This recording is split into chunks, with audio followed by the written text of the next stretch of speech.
Hi, everyone. My name is Lauren Baczewski, and I use she, her pronouns. I am a doctoral candidate in the Department of Human Development and Psychology at UCLA. I am a white person with blonde hair, and I am wearing a pink and white striped collared shirt. So today I'm going to present this project called What Are the Experiences of Autistic LGBTQ+ Young Adults in Accessing Mental Health Care, a community partnered study. This presentation is a part of the AIR-P Research Day at the AUCD 2022 conference. Thank you for being here.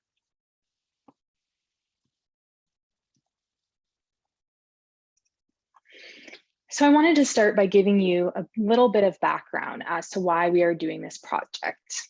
So many studies look at young adults who are LGBTQ+ or autistic separately, but there are very few studies that center the voices of people who identify as both autistic and queer and trans. Over recent years, the number of research studies focused on people who identify as at this intersection of LGBTQ+ and autistic has increased.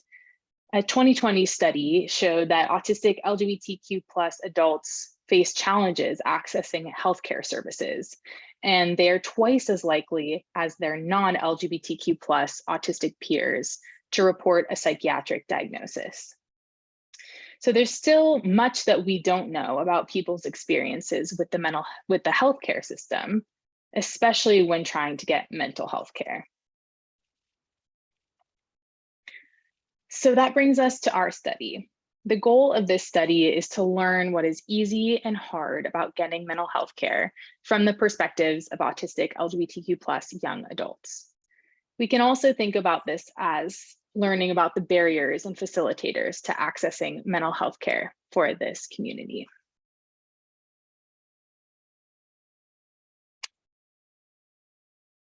So for methods, we used a qualitative phenomenological approach. We collected both survey and semi-structured interviews.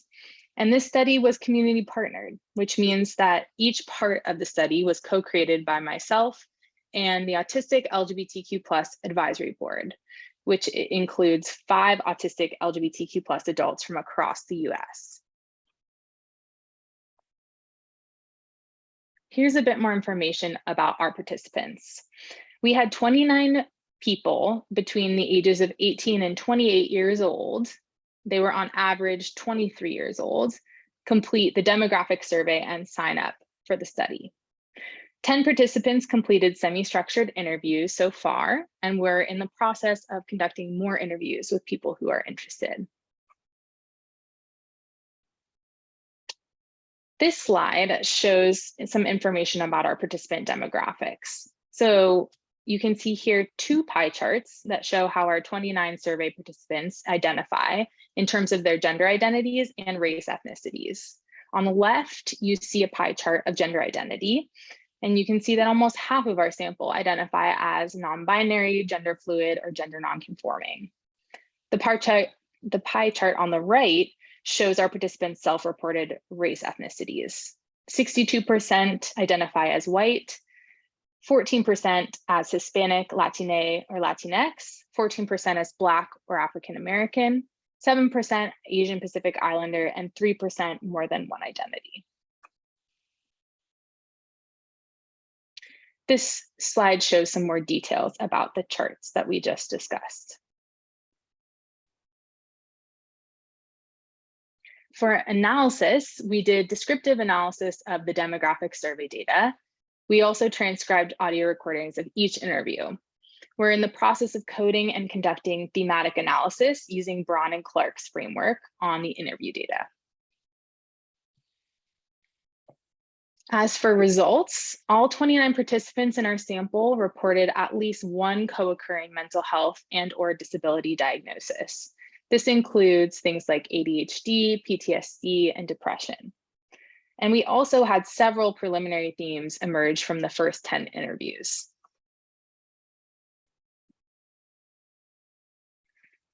Our first preliminary theme is that therapists need to acknowledge the oppression autistic LGBTQ+ clients face living in an ableist world. A quote from one of our participants shows the following. They said, someone who doesn't think that they need to cure your autism, like they have to understand that the thing that hurts you isn't being autistic. It's the fact that the world is really ableist. So this person is talking about what they're looking for in a mental health care provider or therapist, and describes wanting someone who acknowledges this oppression and specifically ableism. The second preliminary theme is concrete tools such as scales or feeling wheels are helpful to see progress and anchor therapy sessions. Our next quote from our participant that illustrates this theme is as follows. They said, I think the most helpful thing for me that she did was have me rate myself on a self-observation depression checklist. We would compare it to the weeks before, talk about ways in which it had changed and why that might be. It was a really easy way for me to talk about it. So here you can see concrete ideas for tools that providers might try that are more accessible to neurodivergent patients that they see. And finally, our third preliminary theme that has emerged is that therapists who are queer affirming are also usually neurodivergent friendly. Our participant said, my secret tip is that if you find a therapist that says that they are specifically queer and trans informed, they're going to be autistic informed. Those people are going to be the best. And it's mainly because they're going to have had so many autistic clients without even realizing it. So again, here we are seeing clear feedback from our participants that emphasizes the importance of LGBTQ affirming healthcare and a desire for open-mindedness in their practitioner to learn and educate themselves about different populations that they may work with.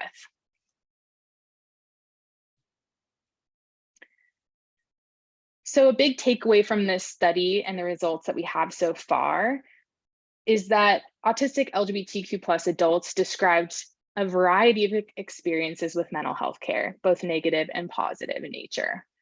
Our participants shared really concrete ideas for how mental health supports can be tailored to be more autistic and LGBTQ+ affirming.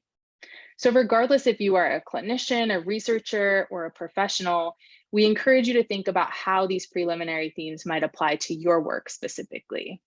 For example, can you use visual tools in any part of your interactions with students or patients?